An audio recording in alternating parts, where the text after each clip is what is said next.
clarividência e clareaudiência. E o capítulo é o 12, nos domínios da mediunidade. Chegou o momento em que todos que estão na reunião se encaminham para as preces de despedida. São então as vibrações finais em que os médiuns, os esclarecedores estarão mais de perto agradecendo a Deus pela oportunidade de trabalho e, portanto, com ligação mais intensa ainda com o mentor, que é Clementino. Alguém coloca a água no final dos trabalhos, no momento da prece. E aqueles que estão aprendendo, Hilário, perguntam então qual a razão, e um benfeitor explica que a água é um grande condutor de vibrações magnéticas. E então Clementino se aproxima do local onde está a jarra de água, e ele faz a sua prece, se ilumina todo, e as vibrações caem e são absorvidas completamente pela água. Então todos farão uso daquela água magnetizada, que são recursos de grande valor. Por que a água é colocada ao final? Não é aconselhável de maneira nenhuma que a água permaneça durante o tempo em que as incorporações ou as psicofonias estão em curso. Por quê? Porque as vibrações são muito pesadas, né? Mas no momento da prece final, quando todos já estão aliviados e já não existe a comunicação, pode-se colocar a água fluidificada. Alguém coloca a água no lugar certo para ser magnetizada. Em seguida, o mentor fala que para os médiuns, não convém por agora a clarividência e clareaudiência demasiado abertas. Por quê? Porque o ambiente nosso é bastante perpassado e mesmo impulsionado ou pressionado por espíritos que estão num umbral grosso. Nós sabemos que estão muito no resto do chão, são 50 quilômetros, né, de umbral bem pesado, 950 quilômetros de umbral, e o médium, ele precisaria ter grande revolução espiritual para poder controlar, né, no caso do aparecimento de espíritos desagradáveis, inferiores. E os médiuns seriam fustigados por entidades constantemente. Então, aqui nós estamos vendo que o benfeitor Clementino e o Augusto, né, eles não recomendam a abertura da clarividência e da clareaudiência, uma abertura muito grande, porque o médium não saberia controlar o tempo todo esse tipo de comunicação e poderia atrapalhar a vida de cada dia. Então, um médium não deve demorar-se com todas as solicitações do meio em que se situa. Aqui na Terra, a mediunidade, em geral, é de prova, né? A mediunidade dos santos existe naturalmente, mas eles já têm as suas próprias defesas, porque já tem a sua própria evolução. Não é o caso, por exemplo, da maioria dos médiums que funciona aqui no planeta. Então, ele diz que, por agora, a clarividência e a clareaudiência, elas serão dosadas, né, de maneira a que as médiums ou os médiums não as tenham demasiadamente abertas. Por quê? Porque não convém o médium tomar conhecimento de tudo que se passa à volta dele. Ele não tem condições de administrar isso no dia a dia. Outra coisa, isso aqui eu já disse, né? Somente os médiuns evoluídos é que dominam a influência do meio. Então, os chamados santos, praticamente todos foram médiuns. E nós sabemos pela biografia deles, né, os tipos de mediunidade que eles têm. Mas eles podem exercer um domínio sobre aquilo que se passa ao seu redor. Eles podem controlar a influência do meio. E uma coisa que nós precisamos deixar bem claro e que é fundamental é todos nós sabermos que a percepção varia ao infinito. Cada médium tem um tipo de percepção. Então, julgar que os médiuns da sala, todos eles, vão perceber a mesma coisa e vão falar a mesma coisa é não compreender o que é mediunidade. Então, mediunidade é sintonia. E quando a gente fala em sintonia, nós estamos falando no potencial que cada um tem de entrar em sintonia com o seu meio. Isso varia ao infinito, como eu disse. Então, tem que ficar bem clara essa primeira parte, dizendo que a nossa percepção como médium, ela varia e é diferente em cada criatura. Bem, as faculdades mediúnicas podem ser idênticas em pessoas diversas, mas cada pessoa tem a sua maneira particular de empregá-las. As faculdades mediúnicas podem ser iguais para cada um de nós, mas a percepção não vai ser igual. Então, é por isso que dentro de uma mesma sala, dentro de uma mesma reunião, um médium diz estar vendo determinada coisa e isso não ser percebido por outros médiuns de vidência. E ele explica com um exemplo muito importante. Você pode ter uma assembleia com vários pintores.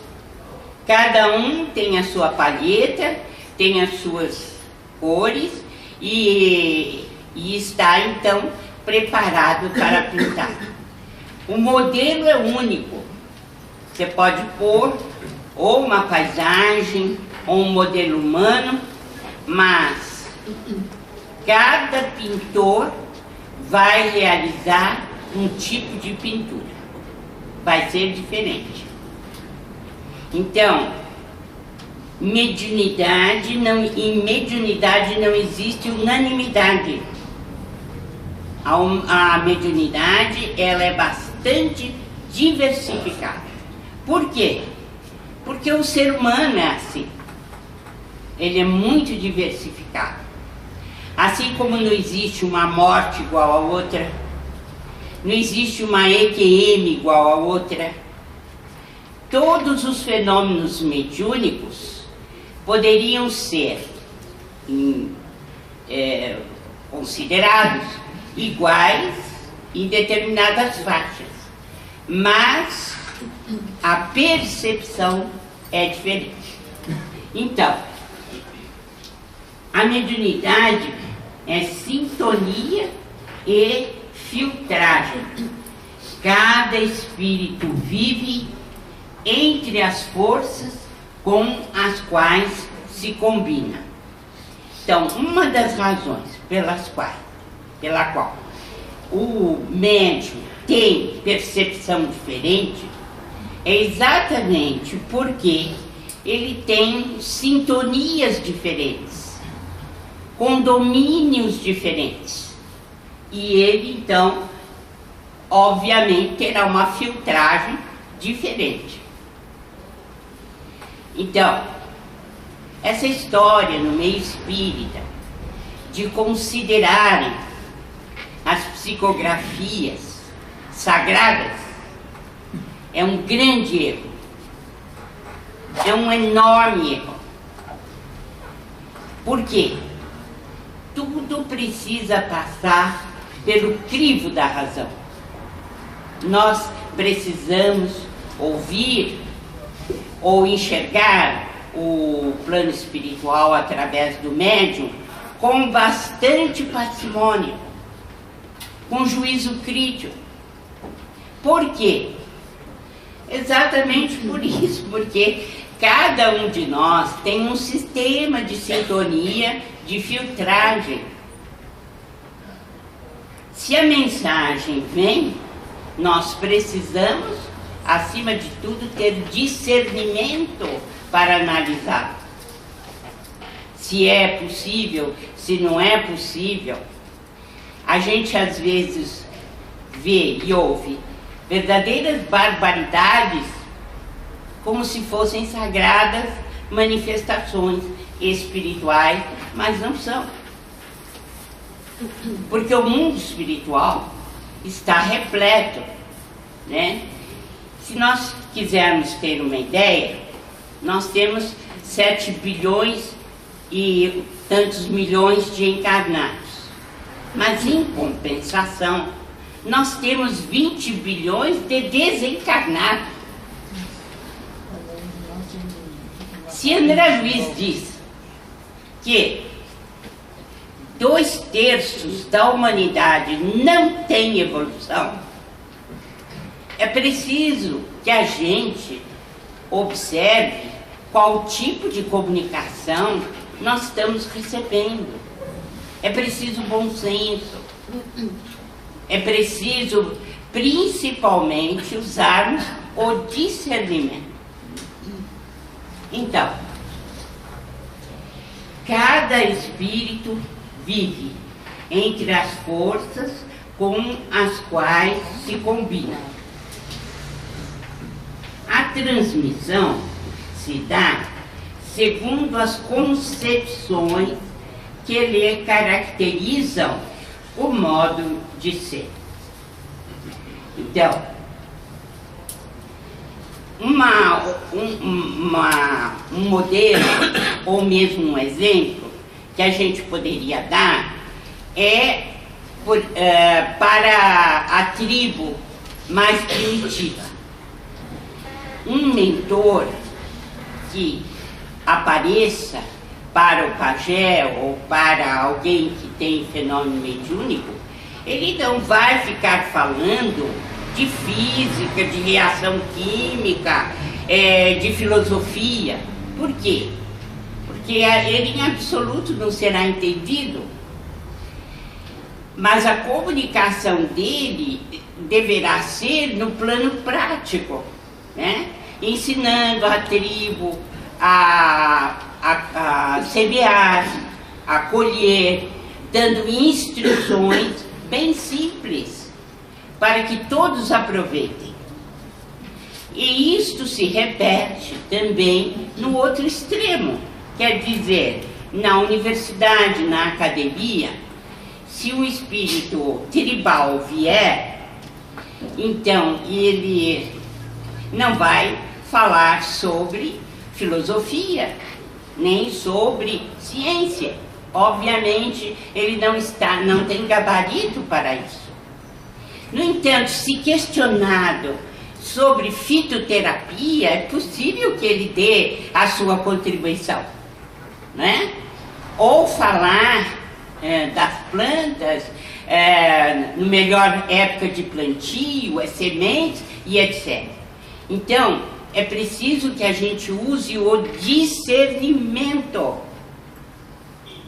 para analisar a própria mediunidade e a mediunidade dos outros. Não é que nós vamos exercer o papel de eliminar a ideia de fenômeno mediúnico em todas as pessoas. Não é isso. Mas nós vamos ter que acompanhar o que os espíritos nos trazem. E se aquilo que eles estão falando tem,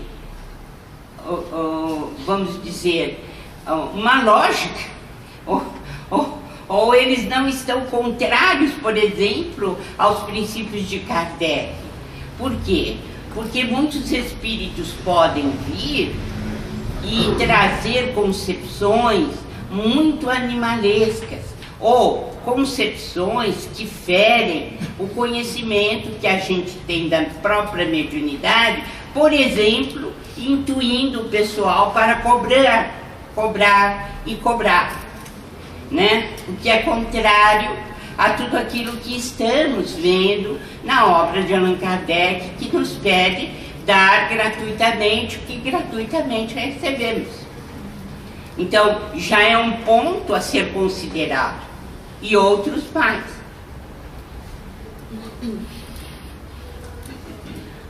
Bem, agora nós entramos na clarividência e na clareaudiência propriamente dita, quando Hilário pergunta, né, aos benfeitores, aos professores, se os olhos, né, se a gente vê em matéria de mediunidade, se a gente vê com os olhos ou escuta com os ouvidos. Qual é a resposta? Qual é a resposta? O que será que os benfeitores disseram?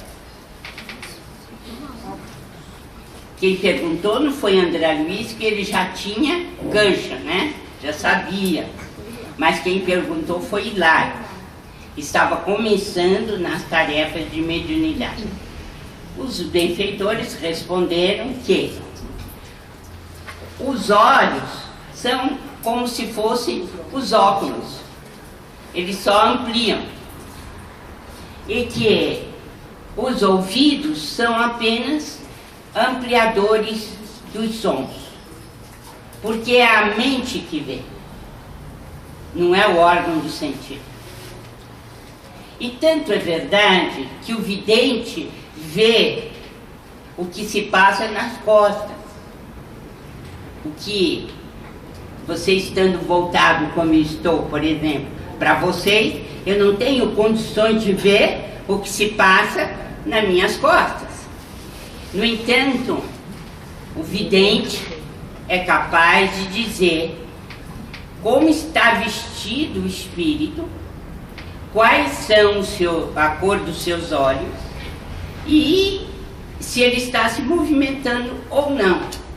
Uma prova cabal de que a mediunidade não depende dos olhos e não depende dos ouvidos. Apenas e tão somente são órgãos que ampliam a nossa capacidade, mas a visão, ela se dá através da mente. Então, uma pessoa que pode escutar algo bem distante, né, com sons, às vezes, que somente os animais podem ouvir, muitos cachorros podem ouvir os infrassons, o médium também pode ouvir, mas ele pode ouvir por quê? porque é a mente que vê e é a mente que ouve, né? Então é o que ele diz: os olhos e os ouvidos são simples aparelhos de complementação. Nós vemos com os olhos fechados, nós podemos estar com os ouvidos tapados e nós podemos ouvir, e assim por diante. Toda percepção é mental. Isso tem que ficar bem claro, né? Porque senão nós não vamos entender o que é mediunidade. Toda percepção é mental. E aí, o benfeitor diz: há sons e luzes muito além das acanhadas fronteiras vibratórias da matéria. O médium é sempre alguém dotado de possibilidades neuropsíquicas especiais que lhe estendem o horizonte dos sentidos. Eu lembro então Lamennais, no livro dos médiuns, quando ele diz que a mediunidade leva à perfectibilidade dos sentidos. Aqui ele confirma. Quer dizer, nós vamos ampliar a nossa capacidade de sensorial, de percepção, quando a mediunidade for trabalhar a nossa capacidade perispiritual e orgânica. Então é preciso guardar bem isso. O médium é sempre alguém dotado de possibilidades neuropsíquicas especiais que lhe estendem o horizonte dos sentidos, amplia os sentidos. Por isso que o médium em geral tem uma sensibilidade aflorada. Agora, recentemente, e que eu terminei meu livro sobre os 44 anos de amizade com Chico Xavier, eu coloquei algo muito importante e que vem comprovar isso que nós estamos vendo aqui. Ele perguntou ao Carneiro, nosso confrade de Minas Gerais, ele disse na frente do Carneiro para Igorina: você escuta o choro deles, Igorina? Ele disse: não, Chico, não escuto. Quem que está chorando? O quem chora? Ele falou assim: são os espíritos que já estão sendo levados da terra e que aqui não mais vão ficar. Eu ouço o choro deles. Você não escuta? E nessa conversa ele disse que eles estavam sendo levados primeiramente para a Lua e dali seriam repatriados para o mundo que é Quiro, onde Jesus também preside. Vejam bem a capacidade que o médium tem de escutar um choro que se dá na Lua. Quer dizer, realmente é preciso muita evolução para aguentar algo assim. É por isso que os médiuns em geral, eles são calibrados pelos espíritos a fim de que não abram demasiadamente nem a audição e nem a visão, nem a clareaudiência, nem a clarividência. Certo? Muito bem. Então,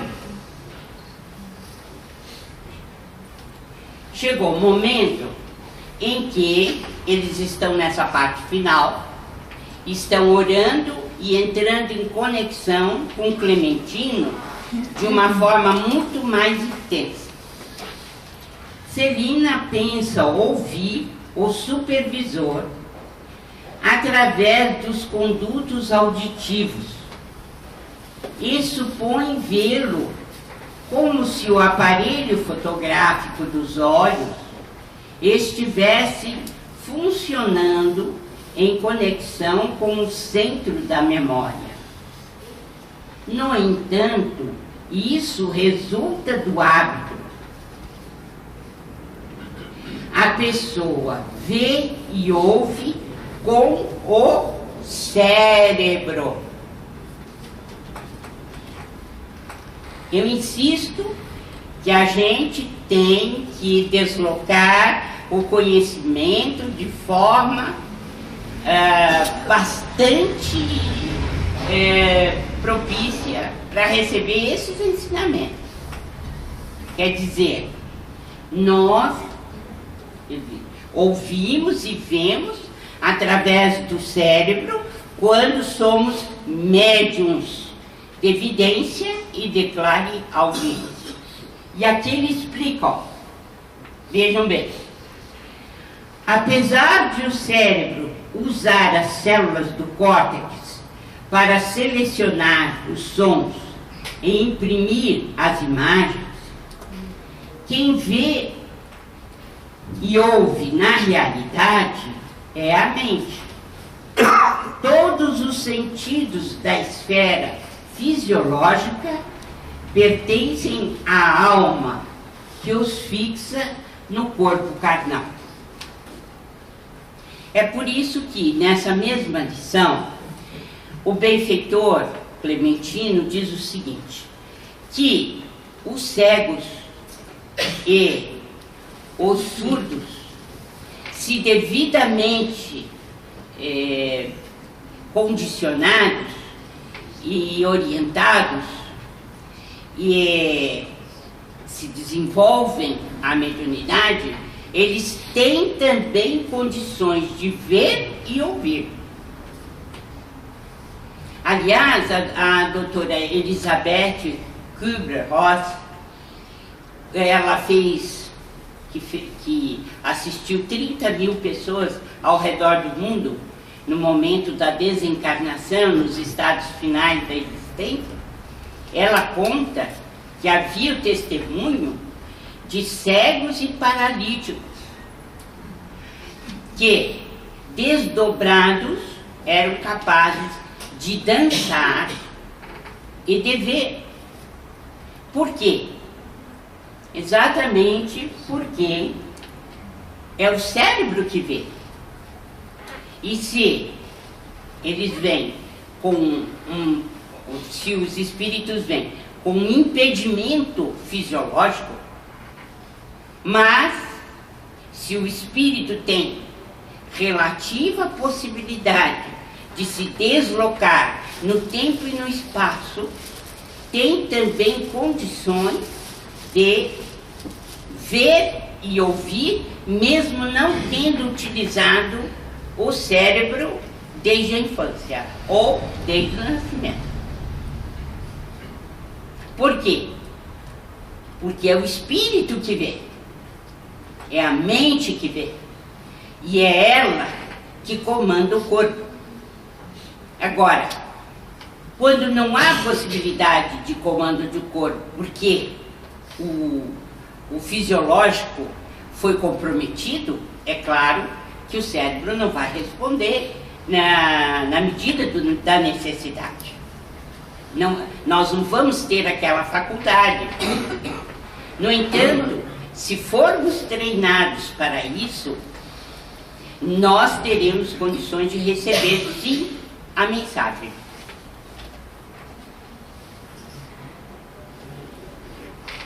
Então, repetindo, apesar de o cérebro usar as células do córtex para selecionar os sons em imprimir as imagens. Quem vê e ouve na realidade é a mente. Todos os sentidos da esfera fisiológica pertencem à alma, que os fixa no corpo carnal. O exemplo que o espírito dá. À noite, cada noite, durante o sono. Então, eu vou recordar aqui Albert de Rochat, uma das aulas anteriores. O espírito projeta-se no mundo espiritual, conscientemente ou não, e expande os seus poderes sensoriais, que será tanto maior quanto mais centros de força sejam dissociados ou desarticulados. No sono comum, nós, em geral, não temos a desarticulação das forças anímicas, né? Então, mas nós podemos nos distanciar do corpo sem tomar conhecimento. Na maior parte das vezes, nós não estamos conscientes disso, né? Então, mas o Antônio de Castro, que nós vimos da outra vez, ele é um médium de desdobramento. E ele ia conscientemente, ele fez a viagem dele conscientemente. Por quê? Porque ele estava projetando no mundo espiritual, né? E com isso ele expandiu os seus poderes sensoriais. Então, a vidência, ela pode se dar com o espírito vendo diretamente, no caso do desdobramento, e vai descrevendo o que está vendo. Mas a vidência que nós estamos falando é aquela em que nós temos a capacidade de ver o espírito. Não é só ver o espírito, não, como nós vamos agora mostrar para vocês. Somos receptores de reduzida capacidade à frente de inumeráveis formas de energia que nos são desfechadas por todos os domínios do universo, captando apenas humilde fração delas. Nossa mente é um ponto espiritual limitado. Isso é fácil de compreender, né? Que, segundo o livro, aquele do André Luiz, que fala sobre as desencarnações, nós enxergamos 1/8 parte do que se passa ao nosso redor. Então nós, na verdade, somos ceguetas, né? Nós não temos uma visão muito boa e também a nossa audição é bem precária, né? O que justifica isso que ele está falando aí. Nós recebemos uma quantidade enorme de energia, mas não percebemos.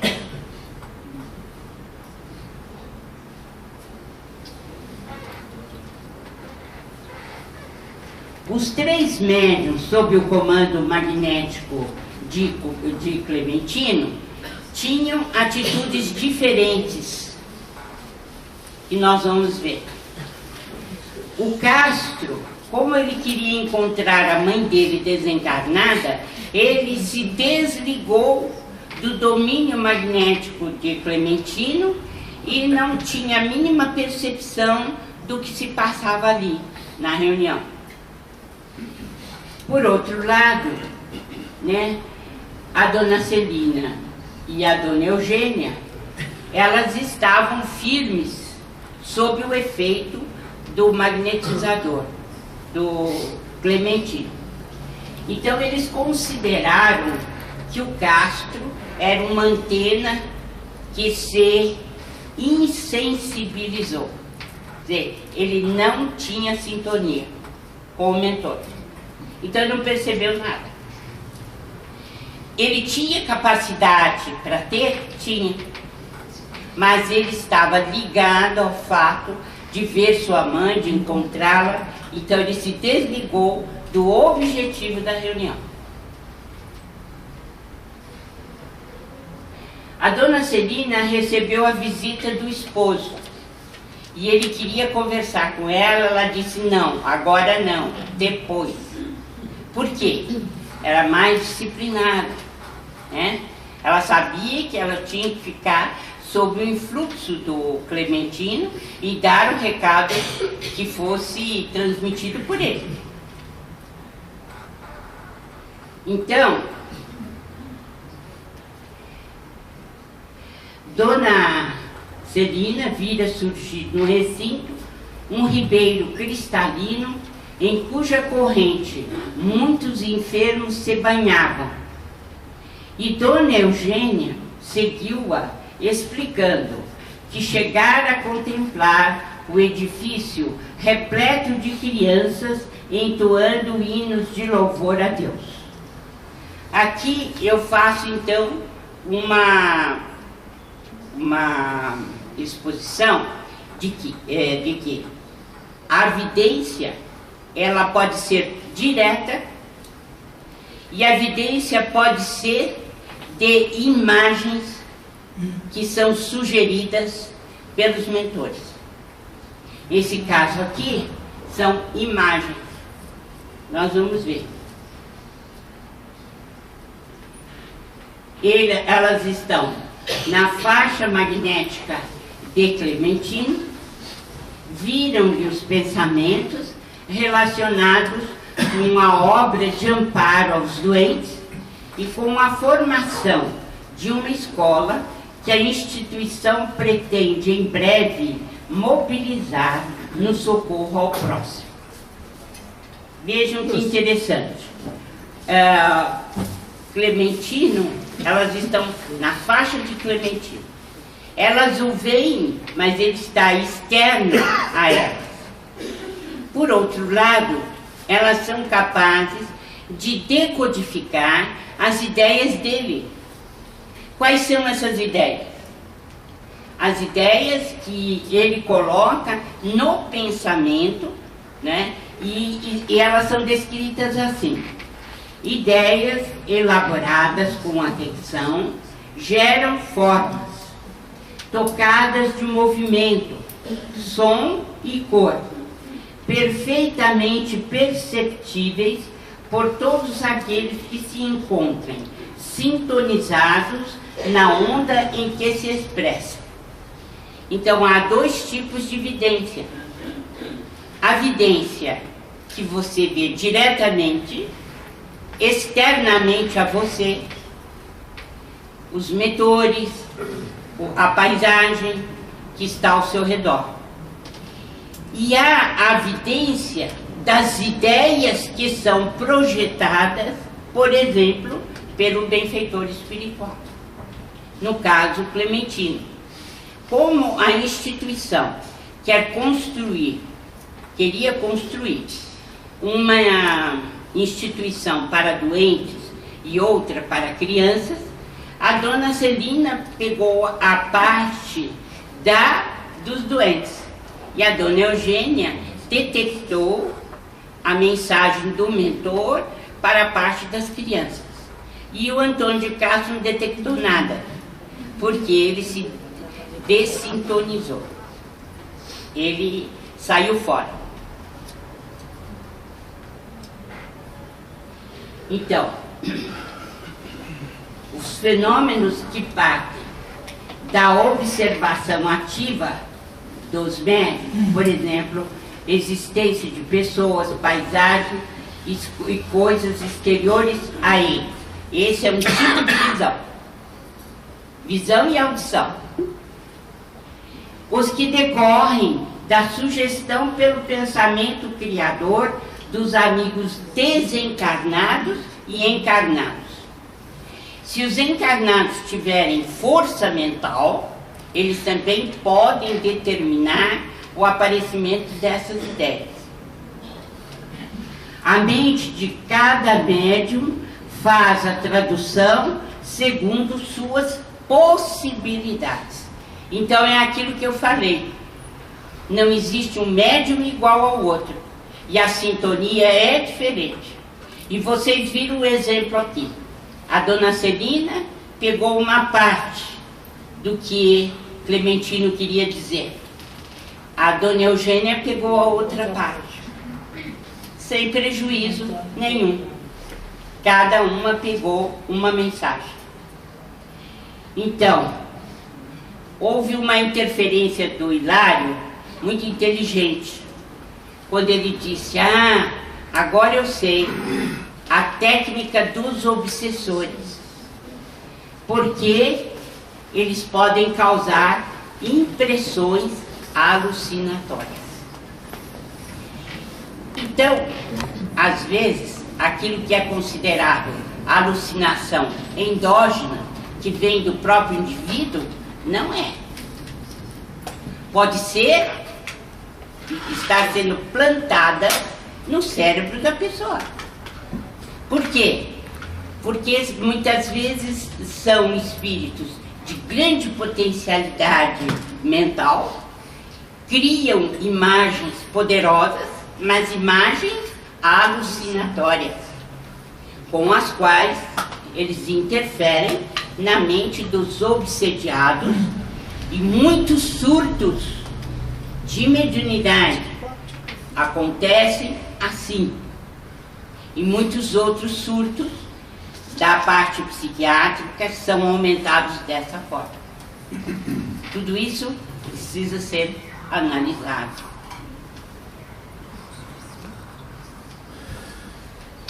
Então, é o que nós tínhamos a dizer hoje sobre clarividência e clareaudiência. Há alguma pergunta que desejam fazer ou alguma coisa que queiram explicar sobre o assunto, estamos às ordens.